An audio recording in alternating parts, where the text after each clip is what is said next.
in that it moves days into history. But the minute you move those days into history, it takes place in occupied Paris, which is day and night with Paris as it was in the 1930s, as I've written about it. So that's the situation. I will read you the epigraph, which goes like this. I always want to put in smart stuff in the epigraph, you know. I just want to put in something, oh, that guy's brilliant.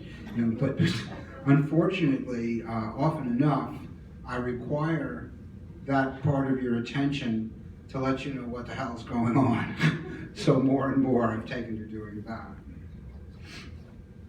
In the spring of 1940, as British bombing raids over Germany intensified, some of the returning aircraft, badly damaged and losing altitude, managed to escape German territory, their pilots and crews parachuting into the occupied zone of France.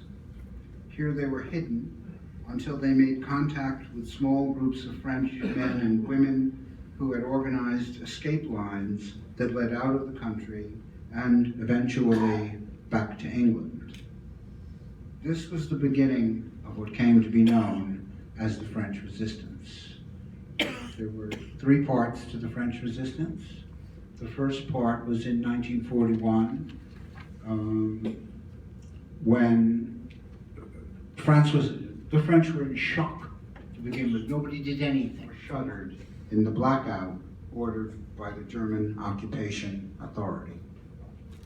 A sad thing, he thought, a dark and silent city, silent because the Germans had forbidden the use of cars, buses, and taxis. But in that silence, nightingales could be heard singing in the parks, and in that darkness, streets were lit by silvery moonlight when the clouds parted.